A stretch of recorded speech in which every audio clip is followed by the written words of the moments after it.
Hi hello నేను Mahesh Vitta. Please do subscribe to JM TV.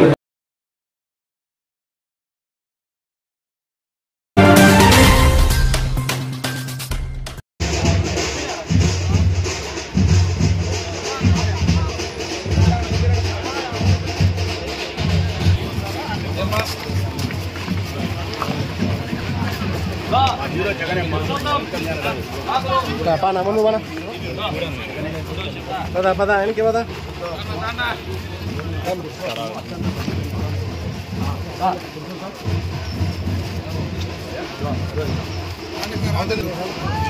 Unil ya?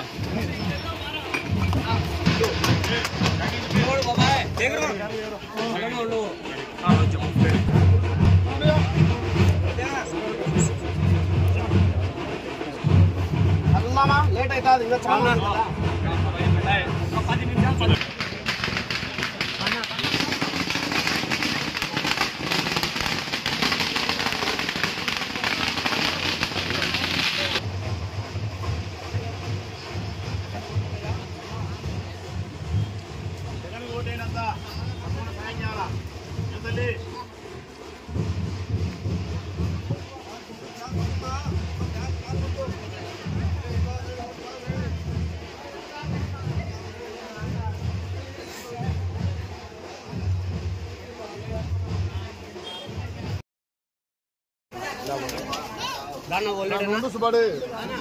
ఈ letter పెట్టిన డబ్బులు ఇవ్వరని కాదు, ఇస్తారు. ఇల్లు పెట్టినా రమేష్ యాదవ్ పెట్టినా ఎవరు ఇస్తారు. కాకపోతే నేను లెటర్ ఇచ్చినప్పుడు వచ్చేదానికి దాన్ని లెటర్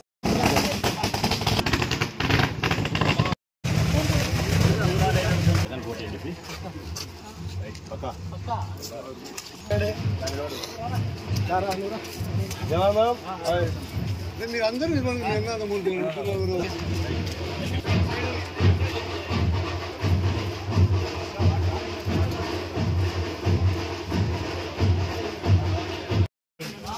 జగన్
అందరికీ నమస్కారం. ఉగాది, రంజాన్ రెండు పండగల తర్వాత ఆ పండగల సందర్భంగా 3 రోజులు విశ్రాంతి తీసుకున్న పిమ్మట మళ్ళీ వైఎస్ఆర్ కాంగ్రెస్ పార్టీ ఎన్నికల ప్రచారాన్ని ప్రారంభించింది. ఈరోజు అది కొత్తపల్లె గ్రామ పంచాయతీ కానపల్లె గ్రామంలో ఈరోజు వైఎస్ఆర్ కాంగ్రెస్ పార్టీ ప్రచారాన్ని నిర్వహించింది. పాత్రికేయ మిత్రులు కూడా చూస్తూ ఉన్నారు ప్రచారం ఎంత గొప్పగా, ఎంత కార్యకర్తల బలంతోనూ, స్థానిక ఓటర్ల యొక్క అపూర్వమైనటువంటి ఆదరణతోనూ, వారి స్వాగతాలతోనూ ఈ ప్రచారం ఈరోజు గొప్పగా జరిగిందని చెప్పక తప్పదు. నేను కానీ అభ్యర్థిగా వైఎస్ఆర్ కాంగ్రెస్ పార్టీని సపోర్ట్ చేసే నాయకులు కానీ కార్యకర్తలు కానీ ఈనాటి కానపల్లె ప్రచారం ఎంతో సంతోషాన్ని, ధైర్యాన్ని, ఊరటను కలిగించుంటుందని నేను భావిస్తూ ఉన్నా. ఈ గ్రామంలో ప్రతి ఇంట్లో నుంచి బయటకు వచ్చినారు మనుషులు. ఒకటి ఆ ఇంటిలో నుంచి బయటకు వచ్చి మా ప్రచారంలోనే ఉన్నారు, లేదంటే ఆ ఇంటిలో నుంచి బయటకు వచ్చి మాకు స్వాగతానన్నా పలికినారు. ఈ రెండు తప్ప మూడోది అయితే జరగలే. తప్పనిసరిగా ప్రచారంలోనే ఉన్నారు ఇంటింటికి ఒక మనిషి, లేదంటే ఇంట్లో నుంచి బయటకు వచ్చి హృదయపూర్వకంగా వైఎస్ఆర్ కాంగ్రెస్ పార్టీకి స్వాగతానైనా పలికినారు. అంటే ఈ గ్రామం అంతా ఏకపక్షంగా వైఎస్ఆర్ కాంగ్రెస్ పార్టీ నాయకత్వాన్ని, జగన్మోహన్ రెడ్డి గారి నాయకత్వాన్ని సమర్థిస్తుంది, ఆహ్వానిస్తుంది, అభినందిస్తూ ఉంది. నేను అనుకుంటా ఉన్నా మే 13వ తారీఖున జరిగే ఎన్నికల్లో ఈ గ్రామం అంతా కూడా ఏకపక్షంగా తీర్పు ఇవ్వబోతోందని చెప్పి నేను అనుకుంటా ఉన్నా. ఇక్కడ శివచంద్రారెడ్డి అనే ఒక వ్యక్తి వైఎస్ఆర్ కాంగ్రెస్ పార్టీలో ఈ కొత్తపల్లి పంచాయతీ సర్పంచ్గా కొనసాగినాడు, వైఎస్ఆర్ కాంగ్రెస్ పార్టీ నాయకునిగా. ఈ మధ్యనే ఆయన చంద్రబాబు నాయుడు గారు ప్రొద్దుటూరుకు వచ్చినప్పుడు మా పార్టీని వీడి చంద్రబాబు నాయుడు గారి సమక్షంలో తెలుగుదేశం పార్టీ కండువా కప్పుకున్నారు. ఆ సందర్భం తర్వాత ఈ ఊర్లో మేము క్యాన్వాస్ చేస్తున్నాం. ఈరోజు అతని స్వగ్రామం ఇది. ఈ ఊరంతా చెప్తా ఉండేది ఏంటంటే, వారి మాటల్లో కానీ వారి భావన కానీ, శివచంద్ర తెలిసి తప్పు చేసినాడు, తెలిసి తన రాజకీయ జీవితానికి మరణశాసనం రాసుకున్నాడు తెలుగుదేశం పార్టీలో చేరి. మేమందరం వద్దని చెప్పినాం. వైఎస్ఆర్ అంటే మాకు అభిమానము, జగన్ అంటే మాకు అభిమానము, జగన్ పాలన అంటే మాకు గౌరవము. నువ్వు జగన్తో ఉంటేనే నిన్ను మేము గౌరవిస్తాము, జగన్ వెంట నువ్వు లేకపోతే నిన్ను మేము వదులుతాము అని కూడా స్పష్టంగా ఈ గ్రామస్తులు చెప్పినారు. గ్రామస్తులు చెప్పినప్పటికీ ప్రజాస్వామ్యంలో ప్రజల అభిప్రాయాన్ని పరిగణలోకి తీసుకోకుండా శివచంద్రారెడ్డి వ్యక్తిగతమైనటువంటి కక్షలతోనూ వ్యక్తిగతమైనటువంటి రాజకీయ ప్రయోజనాలను ఆశించి తెలుగుదేశం పార్టీలో చేరినాడు. ఖచ్చితంగా చెప్పాలంటే జనమంతా జగన్ వైపు ఉండారు, జనమంతా జగన్ వైపు ఉండారు. మరి ఆ జగన్ పార్టీనే పక్కకు జరిపితే, ఆ జగన్ పార్టీనే నువ్వు పక్కకు జరిపితే జనం నీ నుంచి దూరంగా జరిగిపోతారు. ఈ సత్యం కనుక్కోలేని శివచంద్రారెడ్డి జగన్ పార్టీని పక్కకు జరిపినాడు. వెనకమ్మడే ప్రజలందరూ కూడా ఆయనకు దూరంగా జరిగిపోయినారు. ఇప్పుడు ఏకాకిగా మిగిలిపోయినాడు. ఇక 15 రోజులుగా ఈ గ్రామంలో జరుగుతుండే తంతు ఏంటంటే, గ్రామస్తులను మానసికంగా వేధించడం. ఎట్లా అంటే గన, మొదటిది భంగపోవడం. అది తప్పు లేదు, అది నేను తప్పు చెప్పను. వాళ్ళ ఇంటికి పోయి భంగపోవడం. ఆ భంగపోయేదానికంటే ముందు గ్రామస్తులందరూ నీకు పార్టీ వీడొద్దు, తల్లి పాలు తాగి తల్లి రొమ్ము గుద్దొద్దు, మా అందరికీ జగన్ ఇష్టం అని చెప్పినప్పుడు ప్రజాస్వామ్యబద్ధంగా ప్రజల తీర్పును గౌరవించుంటే బాధ వచ్చేది కాదు. వారి మాట వినకుండా వారికి భిన్నంగా నువ్వు ప్రవర్తించిన తర్వాత వాళ్ళ దగ్గర పోయి భంగపోతే ఏమొస్తుంది? విపరీతంగా భంగపోవడం. అంటే భంగపోయే పరిస్థితి కూడా ఎక్కడికంటే ఒత్తిడి చేయడం మనిషిని. రాత్రింబవళ్ళు మీరు వైఎస్ఆర్ కాంగ్రెస్ పార్టీకి మద్దతు ఇవ్వద్దు, రమణారెడ్డి వాళ్ళ బంధువే, ఆయనతో మీరు మాట్లాడొద్దు, తిరగద్దు.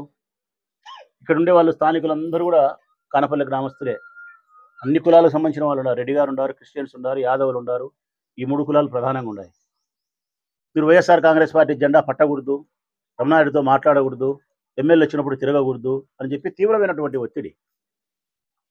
ఒత్తిడి చేసినా పర్వాలే. వాళ్ళ అభిప్రాయం 1, 2, 3 సార్లు చెప్పినాక వదిలేయాలి మర్యాదస్తుడైతే. అది కాకుండా మళ్ళీ కొంచెం బెదిరింపు ధోరణి. తెలుగుదేశం పార్టీ అధికారంలోకి వస్తుంది, వచ్చినప్పుడు నేను మీ కథ చూస్తా, వాని కథ చూస్తా, వీని కథ చూస్తా అని చెప్పి బెదిరించడానికి వీలుగా ఉండే మనుషులను బెదిరించేది. దీని తర్వాత మూడవది మళ్ళీ ఇంకో రకం ఉంది. ఇది అత్యంత ప్రమాదకరమైన పద్ధతి. అదేంటంటే సానుభూతి కొరకు చెప్పే మాటలు. ఇది సానుభూతి కొరకు చెప్పే మాటలు. నేను అనని మాటలు అన్నట్టు సెంటిమెంట్ని టచ్ చేస్తూ చెడ్డ మాటలు మాట్లాడినట్టు మాట్లాడి ప్రజల వైపు నుంచి సానుభూతి పొందే ప్రయత్నం చేసే బలహీనమైన వ్యక్తిత్వాన్ని ప్రదర్శించడం. ఇవి తప్పు. మేము ఎవ్వరం కూడా శివచంద్రారెడ్డిని కానీ శివచంద్రారెడ్డి గారి కుటుంబాన్ని కానీ పల్లెత్తు కూడా అగౌరవమైన మాట అనబోము. అతని పైన మానసికంగా శారీరకంగా దాడి ఏనాడు చెయ్యం, గౌరవిస్తాం. ఒక రాజకీయ పార్టీకి సంబంధించినటువంటి ఓ నాయకునిగా అతన్ని గౌరవిస్తాం, అతని శక్తి సామర్థ్యాలను ప్రదర్శించమని కోరుతా ఉన్నాం ప్రజాస్వామ్యబద్ధంగా. వారి కుటుంబ స్త్రీలను మా ఇంటి ఆడబిడ్డల్లాగా భావిస్తాం, పలుచగా ఎప్పుడూ మాట్లాడడం. అతన్ని కొడతామనో తిడతామనో చంపుతామనో ఇటువంటి మాటలు మాకు ఎప్పుడు రావు. మేము శాంతియుతమైన వాతావరణాన్ని ప్రేమించే వాళ్ళం. నా పైన వరదరాజిరెడ్డి కుమారుడు హత్యా ప్రయత్నం చేస్తేనే నేను వాళ్ళ జోలికి పోకుండా ఉండే శాంతి కాముకుంది. వాళ్ళ జోలికే పోలే. నేను ప్రజాస్వామ్యబద్ధంగా ఎదుర్కొన్నా. ఇప్పుడు కూడా శివచంద్రారెడ్డి గారి పట్ల మేము ప్రవర్తించే తీరు ప్రజాస్వామ్యంలో ప్రజాక్షేత్రంలో నిన్ను ఒంటరివాణి చేసేదానికోసం ప్రయత్నం చేస్తాం. ప్రజలను నీ నుంచి దూరంగా జరిగే ప్రయత్నం చేస్తాం. జగన్ జెండాను గెలిపించేదానికి ప్రయత్నం చేస్తాం. నువ్వు పట్టిన జెండా తెలుగుదేశం పార్టీని పూర్తిగా ప్రజల నుంచి విశ్వాసాన్ని కోల్పోయేలాగా ప్రవర్తిస్తాం.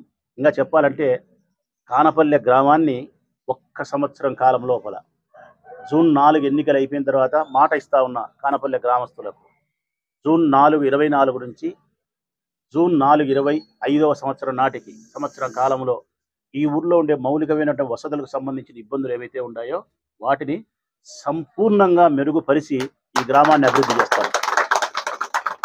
త్రాగునీరు అయితే త్రాగునీరు, ఆ కాలువకు రక్షణ గోడ అయితే రక్షణ గోడ, కొన్ని చోట్ల వీధులలో కాలువలు అయితే కాలువలు, బడి అయితే బడి, గుడి అయితే గుడి, ఏదైతే అది. ఈ గ్రామస్తులకు శ్మశానం అయితే శ్మశానం, క్రైస్తవులకు శ్మశానం అయితే శ్మశానం. ఏమి కావాలనో 24 జూన్ 4వ తారీఖు నుంచి 25 జూన్ 4వ తారీఖు నాటికి సంపూర్ణంగా ఈ ఊరును సస్యశ్యామలం చేయకపోతే రాచమల్ల శివప్రసాద్ రెడ్డి పేరు తిప్పి పెట్టుకోవచ్చు. దీన్ని బృందావనవనం చేసి తీర్థం. ఇది ఈ గ్రామస్తులకు ఓ ఎమ్మెల్యే అభ్యర్థిగా, ప్రజెంట్ ఎమ్మెల్యేగా మీకు నేను ఇస్తా ఉండే మాట. అంతే తప్ప శివచంద్రారెడ్డి పట్ల కానీ వారి కుటుంబం పట్ల కానీ ఎప్పుడు అగౌరవంగా ప్రవర్తించు. శివచంద్రారెడ్డి గారికి కూడా విజ్ఞప్తి చేస్తాను, గ్రామస్తులపైన నువ్వు తీవ్రమైన ఒత్తిడి చేసే విధానం, బెదిరింపు ధోరణి, సానుభూతి వచ్చే మాటలను మానుకొని క్షేత్రస్థాయిలో ప్రజాస్వామ్యబద్ధంగా యుద్ధానికి సంసిద్ధం కావాలని చెప్పి ఆయనకు మేము హితవు పలుకుతూ, ఈనాటి ఈ కార్యక్రమంలో కానపల్లె గ్రామానికి సంబంధించిన యువకులు పెద్ద ఎత్తున పాల్గొన్నారు. పెద్ద ఎత్తున నాకు ధైర్యాన్ని ఇచ్చినారు. ఎంత ధైర్యాన్ని ఇచ్చినారంటే మొత్తం రాష్ట్రం అంతా కూడా ఇలాగే జగన్ వైపే ఉంది, మీరు నాయకులు ఏమన్నా పొరపాటు పడుతున్నారేమో, మీరు టీవీలలో ఆ ఛానళ్ళు చూసి ఈ ఛానళ్ళు చూసి ఏబిఎన్ మాటలేని, సర్వేల మాటలేని, చెప్పినోని మాటలు, తెలిసినోని మాటలు, తెలియని మాటలని మీరు నాయకులు ఏమైనా స్వార్థపూరితమైన ఆలోచనలతో పొరపాటు పడతారు. కానీ మేము ప్రజలం స్వచ్ఛమైన వాళ్ళం. స్వచ్ఛమైనటువంటి మనసుతో ప్రజలందరూ కూడా జగన్ వైపే ఉండారు, జగన్ పాలన వైపే ఉండారు. జగన్ జెండా ఎవడు పడతాడో వాడు రాజు, జెండా ఎవడైతే జగన్ది వదులుతాడో వాడికి రాజకీయంగా ఆఖరి రోజులు అని చెప్తున్నారు ఈ యువకులంతా.